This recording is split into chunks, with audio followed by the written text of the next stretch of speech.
উচ্চ মাধ্যমিক ইতিহাস ক্লাসে সবাইকে স্বাগত। আজকের এই ক্লাসে আলোচনা করব 2024 সালে উচ্চ মাধ্যমিকের যে WBTA টেস্ট পেপার বেরিয়েছে সেই টেস্ট পেপারে ইতিহাসে পেজ নাম্বার এসি 10-এর সেট 2 এর যে 16টি এসি কোয়েশ্চেন আছে সেগুলি আলোচনা করব। এক দাগ, মার্কেন্টাইলবাদ কী? 16 থেকে 18 শতকে মাতৃভূমির অর্থনৈতিক স্বার্থে উপনিবেশগুলিতে ঔপনিবেশিক শক্তি দ্বারা পরিচালিত এবং নিয়ন্ত্রিত অর্থনীতিকেই বলা হয় মার্কেন্টাইলবাদ। অথবা 1612 খ্রিস্টাব্দে ভারতের কোথায় প্রথম ইংরেজি বাণিজ্য কেন্দ্র স্থাপিত হয়? ভারতের পশ্চিম উপকূলে অবস্থিত সুরাট বন্দরে। কোন ইউরোপীয় দেশ চীনের সঙ্গে প্রথম ব্যবসায়িক সম্পর্ক গড়ে তুলেছিল? পর্তুগিজরা। 3, বৈদেশিক বাণিজ্যের জন্য চীনের কোন দুটি বন্দর সীমাবদ্ধ ছিল? চীনের ক্যান্টন ও ম্যাকাও বন্দর। অথবা ভারতের কোন কোন অঞ্চলে ফরাসিরা বাণিজ্য কুঠি স্থাপন করে? গোয়া, দমন, দিউ, বোম্বাই, কোচিন, বেসিন, সলসেট, হুগলি ইত্যাদি স্থানে। 4, আলীনগরের সন্ধি কাদের মধ্যে স্বাক্ষরিত হয়েছিল? 1757 সালে সিরাজউদ্দৌলা ও ব্রিটিশ ইস্ট ইন্ডিয়া কোম্পানির মধ্যে। অথবা পলাশী লুণ্ঠন বলতে কী বোঝো? বাংলার মসনদে বসে মির্জাফর কোম্পানি ও কোম্পানির কর্মচারীদের প্রচুর ধনরত্ন পুরস্কার স্বরূপ দেন। এর ফলে বাংলার রাজকোষ শূন্য হয়ে যায়। একে পলাশী লুণ্ঠন বলা হয়। 5, গ্যারান্টি প্রথা কোন বিষয়ের সঙ্গে যুক্ত? রেলপথের প্রসারের সাথে যুক্ত। 6, পাশ্চাত্য শিক্ষায় চুইয়ে পড়া নীতি কী? মেকলে বলেন, ভারতে উচ্চবিত্ত ও মধ্যবিত্তদের মধ্যে পাশ্চাত্য শিক্ষার বিস্তার হলে তা ক্রমে মধ্যবিত্তদের মাধ্যমে সাধারণ মানুষের মধ্যে ছড়িয়ে পড়বে। এই নীতি চুইয়ে পড়া নীতি বা ক্রমনিম্ন পরিশ্রুত নীতি নামে পরিচিত।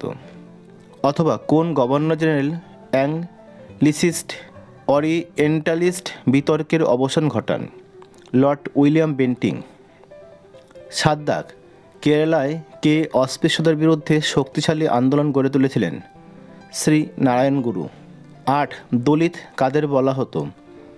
ভারতের ব্রাহ্মণসহ উচ্চবর্ণের শোষণে শোষিত মাহার, নাদার, চামার, হরিজন, নমশূদ্র প্রভৃতি নিম্নবর্ণের লোকেরা দলিত নামে পরিচিত। অথবা সাহুকার কাদের বলা হতো? দাক্ষিণাত্যের বোম্বাই প্রেসিডেন্সি সুদখোর মহাজন শ্রেণী সাহুকার নামে পরিচিত ছিল।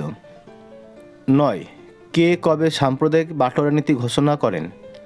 ব্রিটিশ প্রধানমন্ত্রী র্যামসে ম্যাকডোনাল্ড 1932 খ্রিস্টাব্দে। 10, কে কবে রাওলাট সত্যাগ্রহের সূচনা করেন?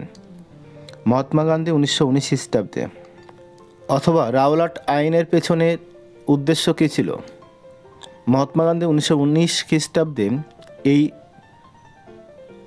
উদ্দেশ্যে সারা ভারতব্যাপী ধর্মঘট পালিত হয় 6 এপ্রিল। আন্দোলন পরিচালনার জন্য বোম্বাইতে সত্যাগ্রহ সভা প্রতিষ্ঠিত হয়। 11, ক্রিপস মিশনের প্রস্তাবে গান্ধীজি কী প্রতিক্রিয়া ব্যক্ত করেন? একটি বিপদস্ত ব্যাংকের উপরে কাটা ফেল পড়া একটি cheque, a post dated cheque on a crossing bank. 12, দ্বিতীয় বিশ্বযুদ্ধের সময় জাপানের প্রধানমন্ত্রী কে ছিলেন? Hideki Tojo. অথবা উত্তর ভিয়েতনামের কমিউনিস্ট বাহিনী কী নামে পরিচিত ছিল? ভিয়েতমিন। 13, ন্যাটো পুরো কথাটি কি? North Atlantic treaty organization. অথবা জেনেভা সম্মেলন কেন ডাকা হয়? ভারত চীন সমাধান সূত্র, ভিয়েতনাম সমস্যা মেটানোর জন্য। 14, ফিদেল কাস্ত্রো কে ছিলেন? ফিদেল কাস্ত্রো ছিলেন কিউবার জাতীয়তাবাদী নেতা। তার নেতৃত্বে কিউবায় এক নায়কতন্ত্রী বাতিস্তা সরকারের বদলে নতুন সরকার প্রতিষ্ঠিত হয়। 15, বর্ণবৈষম্য নীতি কোন দেশে বলবৎ হয়? দক্ষিণ আফ্রিকায়। অথবা তৃতীয় বিশ্ব বলতে কী বোঝো? দ্বিতীয় বিশ্বযুদ্ধ পরবর্তীকালে মার্কিন যুক্তরাষ্ট্র ও সোভিয়েত রাশিয়ার নেতৃত্বাধীন জোট ভুক্ত দেশগুলো বাদে এশিয়া, আফ্রিকা ও ল্যাটিন আমেরিকার সদ্য স্বাধীনতাপ্রাপ্ত ও অনুন্নত দেশগুলি তৃতীয় বিশ্ব নামে পরিচিত। 16 হোমি জাহাঙ্গীর ভাবাকে ভারতের পরমাণু শক্তি কমিশনের চেয়ারম্যান। ক্লাসটি ভালো লাগলে লাইক করো, তোমাদের বন্ধুদের শেয়ার করো, আর যারা আমার এই চ্যানেলে নতুন তারা অবশ্যই চ্যানেলটিকে সাবস্ক্রাইব করো। আবার দেখা হবে পরের ক্লাসে।